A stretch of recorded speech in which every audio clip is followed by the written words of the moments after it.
এক লোক সবসময় তার অভ্যাস ছিল সে মানুষের সাথে খুব মজা করত, ঠাট্টা মশকরা করত, কৌতুক করত। তো এখন এটা তার অভ্যাসে পরিণত হয়ে গেছে। একদিন ক্যারাম বোর্ড খেলতেছে বন্ধুদের সাথে, হঠাৎ ফোন আসছে যে আপনার স্ত্রী অনেক অসুস্থ, তাড়াতাড়ি আসেন। তো সেই যেহেতু সবসময় হাসি ঠাট্টা তামাশা করে, এগুলি তার কাছে খুব গুরুত্বপূর্ণ কিছু না। বলছে আচ্ছা ঠিক আছে, অসুস্থ ঠিক হয়ে যাবে, ওষুধ খাওয়াই দাও। 1 ঘন্টা পর আবার ফোন দিতে, বলে না ওষুধ খাওয়ালে কাজ হবে না, হসপিটালে নিয়ে যেতে হবে, তাড়াতাড়ি আসেন, আপনার স্ত্রী তো প্রেগনেন্ট, তো আপনি এখনো বসে আছেন কেন, তাড়াতাড়ি আসেন। তখন একটু তার মাথার মধ্যে হুশ আসছে, বলে না আমার স্ত্রী যেহেতু প্রেগনেন্ট, আমাকে একটু তাড়াতাড়ি যাওয়া দরকার। এখন বন্ধুদের সাথে ক্যারাম বোর্ড খেলতেছে, বাস খেলা রেখে যখন নিচে নেমেছে, দেখলো রাস্তার মধ্যে একটা অন্ধ ফকির ভিক্ষা চাচ্ছে তার কাছে। তখন তো সে সবাইকে না ঠাট্টা মশকরা করে, এটা তার অভ্যাস হয়ে গেছে। এখন এই ভিক্ষুককে ল্যাং মেরে ফেলে দিয়েছে। অন্ধ ব্যক্তি রাস্তার মধ্যে পড়ে গেছে। এখন এই ব্যক্তির পড়ে যাওয়া দেখে সে নিজেও হাসতেছে, বন্ধুরও হাসাহাসি করতেছে। যাই হোক, সে যখন হসপিটালে পৌঁছে গেছে, ডাক্তার সাহেব বলতেছে আপনাকে মোবারকবাদ, সময় মতো আপনার স্ত্রীকে হসপিটালে আনা হয়েছে, যার কারণে আল্লাহ সুবহানাহু ওয়া তাআলা আপনাকে একটা পুত্র সন্তান দান করেছে। তবে আপনার পুত্র সন্তানটা অন্ধ হয়ে দুনিয়াতে এসেছে। কি হয়ে? এখন সে মনে মনে ভাবলো, আল্লাহ আমি যে হসপিটাল আসার সময় একটা অন্ধ ব্যক্তিকে ল্যাং মেরে ফেলে দিয়েছিলাম, মনে হয় তুমি আমাকে শাস্তি স্বরূপ আমাকে অন্ধ পুত্রের বাপ বানিয়েছো। এখন বলতেছে এই অন্ধ সন্তানকে আমি দেখবো না, আদরও করবো না, এর সাথে আমার কোনো সম্পর্ক নাই। আমার ছেলে অন্ধ কেন হবে? এখন এই ছেলেকে কোলেও নেয় না, আদরও করে না। কিন্তু তার মা বড় বুজুর্গ ছিল, সে আল্লাহর কাছে সবসময় দোয়া করতো, আল্লাহ তুমি আমার স্বামীকে হেদায়েত দান করো, আমার স্বামীকে নামাজি বানিয়ে দাও, নেককার বানিয়ে দাও, পরহেজগার বানিয়ে দাও। এখন আল্লাহ সুবহানাহু ওয়া তাআলা বান্দার দোয়া শুনেন, কিন্তু আল্লাহ কিভাবে শুনেন এটা আপনি জানেন না, জানেন কে? আল্লাহ আপনার আমার দোয়া শুনেন। আমি আর আপনি যেখানে থাকি না কেন, ওয়া হুয়া মাআকুম আইনামা কুনতুম, আল্লাহ পাক বলে তিনি তোমাদের সাথেই আছে, তুমি যেখানে থাকো না কেন। আল্লাহ সুবহানাহু ওয়া তাআলা আমাদের শাহরগের চাইতে নিকটে। আল্লাহ সুবহানাহু ওয়া তাআলা আমাদের মনের সব খবর জানেন, যেটা আমরা বলতে পেরেছি, যেটা বলতে পারি নাই, যেটা মুখ দিয়ে বের হয়েছে, উচ্চারণ হয়েছে, যেটা উচ্চারণ হয় নাই। আল্লাহ পাক সব ভাষা বুঝেন। বাংলা ভাষায় দোয়া করলো আল্লাহ শুনেন, আরবিতে দোয়া করলো আল্লাহ শুনেন, ইংরেজিতে দোয়া করলো আল্লাহ শুনেন। এমন কি যাদের জবান নাই, যারা কথা বলতে পারে না, বোবা মানুষ কথা তো বলতে পারে না, কিন্তু বোবা মানুষের মনের কথা আল্লাহ বুঝে কি বুঝে না।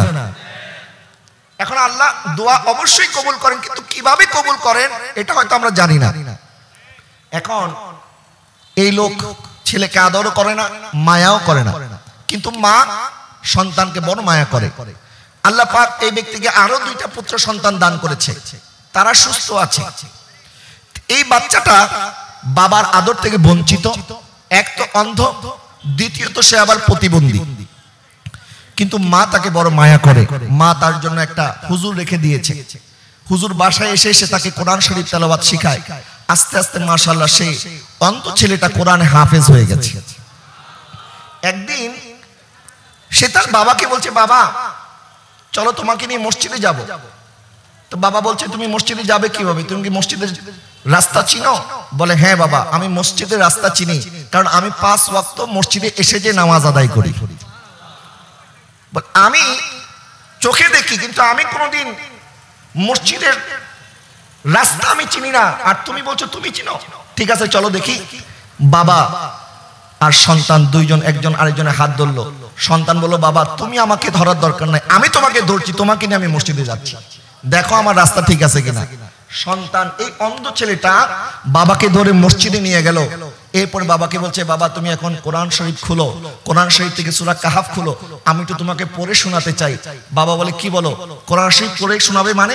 বলে, হ্যাঁ বাবা আমি তো কোরআনে হাফেজ, তুমি একটু দেখো আমার পড়াটা ঠিক আছে কিনা। যখন বাবা কোরআন তেলাওয়াত শুনলেন, যখন দেখলেন বাচ্চাটা অবিকল হাফেজে কোরআনের মতো সূরা কাহাফ শুরু থেকে শেষ পর্যন্ত পড়ে শুনিয়ে দিল, তখন বাবা আল্লাহকে বলল, আল্লাহ আসলে অন্ধ তো আমার সন্তান নয়, আসল অন্ধ আমি নিজে।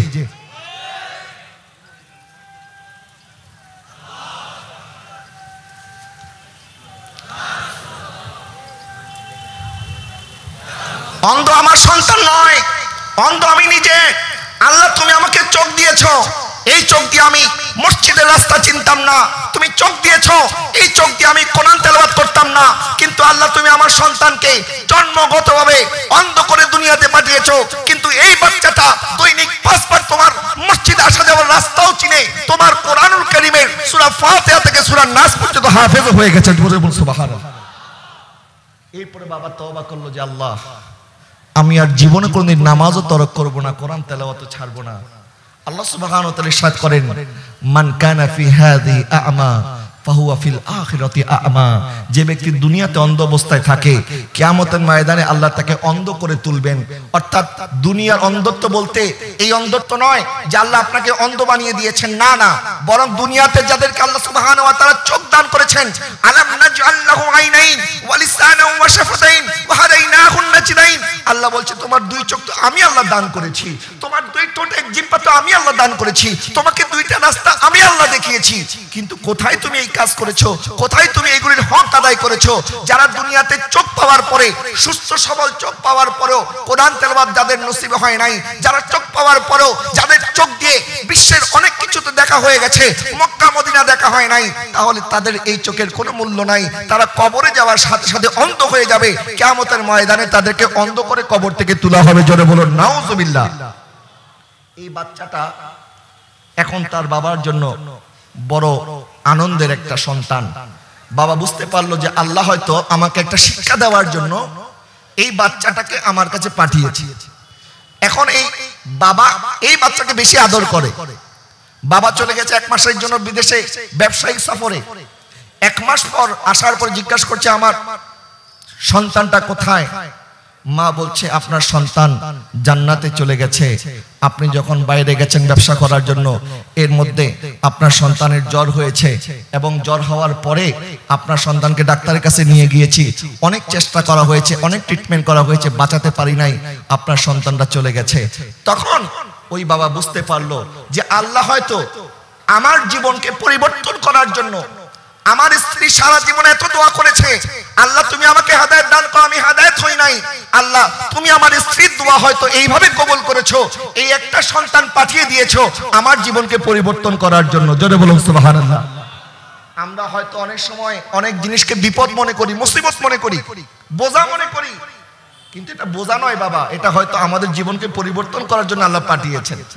এটা আমাদের জন্য হয়তো নিয়ামত হতে পারে যদি আমরা বুঝতে পারি। তো আল্লাহ সুবহানাহু ওয়া তাআলা ইরশাদ করছেন,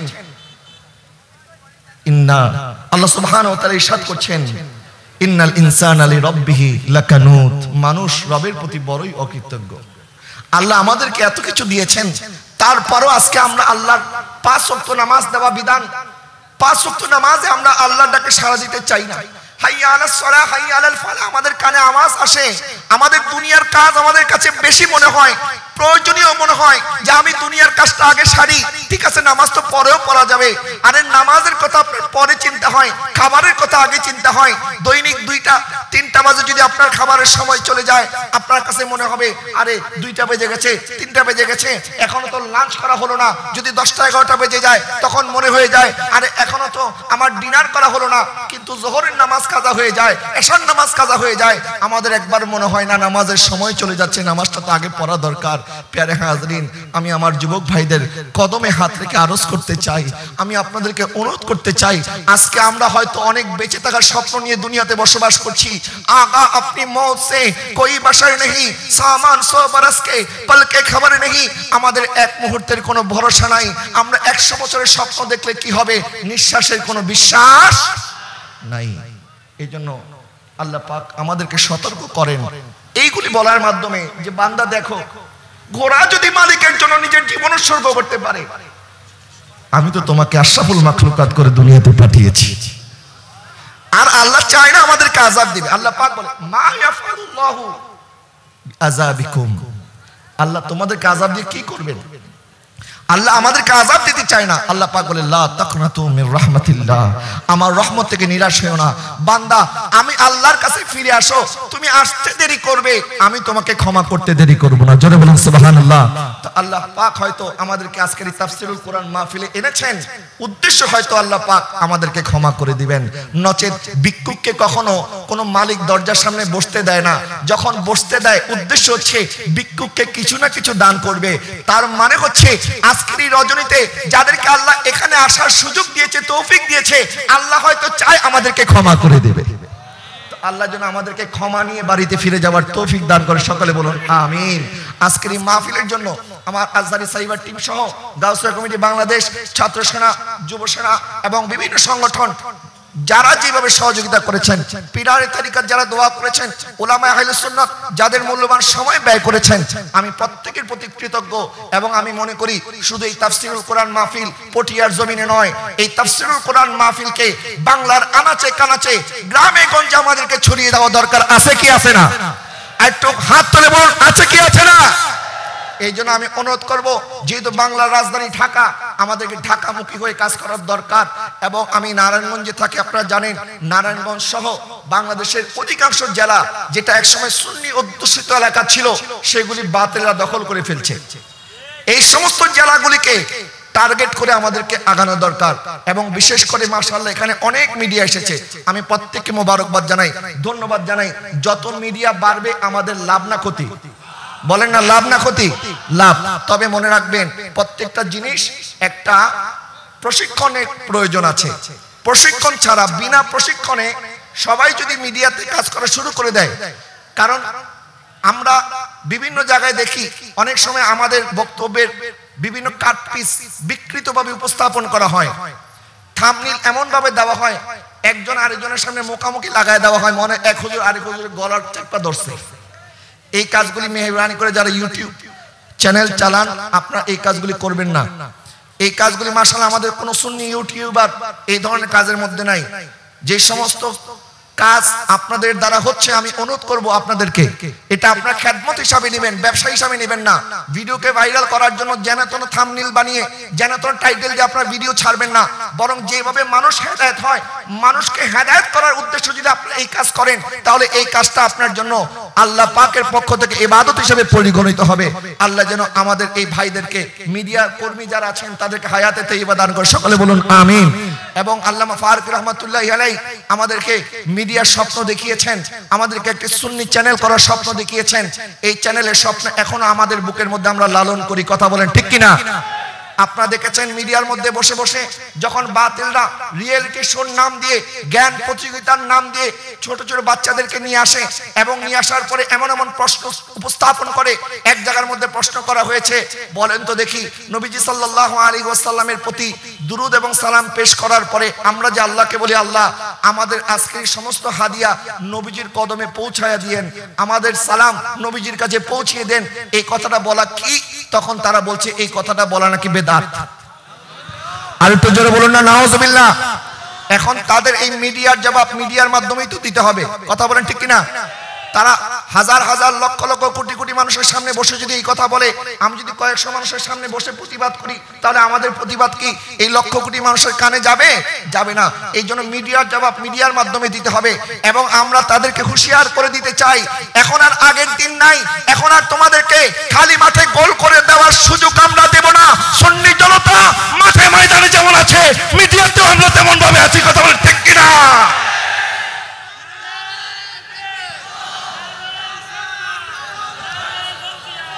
ইনশাআল্লাহ তাআলা আজ্জাজাল এই দেশের সাধারণ সুন্নি মুসলমান তারা সত্য জানতে পারবে। জাল হক ওয়া যাকাল বাতিল ইন্নাল বাতিল কানা যাহুকা। তোমরা 20-22টা চ্যানেলের মধ্যে বসে যতই আমার নবীর শানে গোস্তাকি করো না কেন, আমরা এক দুইটা চ্যানেলের মাধ্যমে যদি জবাব দেই, তোমরা পালিয়ে যাওয়ার পথ খুঁজে পাবে না, কথা বলেন ঠিক কিনা? আল্লাহ যেন কবুল করে, সকলে বলুন আমিন। আমার সৈয়দ হাসান আল আজহারি ভাইয়ের জন্য দোয়া করবেন। আল্লাহ পাক ওনার এই সাহসিকতা, এই হিম্মত, এই কষ্ট, আপনারা হয়তো অনেকে জানেন না, ওনার আম্মাজান অত্যন্ত অসুস্থ, সংকটাপন্ন, যে কোনো সময় হয়তো আমাদের কানে দুঃসংবাদ আসতে পারে। তারপরেও এই মার এই বিদায়ক ক্ষণে তিনি মাকে রেখে আজকে তাফসীরুল কোরআন মাহফিলের জন্য এই মঞ্চে এসে বসে আছে। আপনারা কাকে টার্গেট বানাচ্ছেন? আমি আপনাদের কদমে হাত থেকে বলতে চাই, এখানে যারা যুবক আছেন তাদের দিকে তাকিয়ে বলেন তো দেখি, এদেরকে আমরা কোন টাকা পয়সা দিয়ে কিসের লোভে আমরা এদেরকে এখানে এনেছি? এরা কোনো লোভের জন্য আসে নাই, বরং নবীর জন্য নিজের জীবন উৎসর্গ করার জন্য এসেছে। কথা বলেন ঠিক কিনা? আজকে আমরা যদি এখানে তাফসীর মাহফিল না করি, কালকে বাতিলরা যদি করে আপনি বন্ধ করতে পারবেন? ওয়াহাবিরা করলে বন্ধ করতে পারবেন? যত বেশি মাহফিল হবে এটা আমাদের জন্য ভালো। এবং আমি অনুরোধ করব সকল সুন্নি মুসলমানকে এক হয়ে যাওয়ার জন্য। আজকে আমাদের বিরুদ্ধে ভিতরে ভিতরে অনেক ষড়যন্ত্র হচ্ছে, আমাদের ভাই ভাই দ্বন্দ্ব লাগানোর অনেক চক্রান্ত চলছে। খবরদার, এই চক্রান্তকারীদের চক্রান্তে ফাঁদে পা দেওয়া যাবে না। আমরা সুন্নি মুসলমান আগেও এক ছিলাম, এখনো এক আছি, আগামী দিনে এক থাকবো। চক্রান্তকারী যারা, তাদের মুখোশ আমরা উন্মোচন করে দেবো ইনশাআল্লাহ। আল্লাহ যেন তাদেরকে চিনার এবং তাদের ফিতনা থেকে আমাদেরকে বাঁচার তৌফিক দান করে। সকলে বলুন আমিন। ওয়া আখির দাওয়ানা আলহামদুলিল্লাহি রাব্বিল আলামিন। আসসালামু আলাইকুম ওয়া রাহমাতুল্লাহি ওয়া বারাকাতুহু।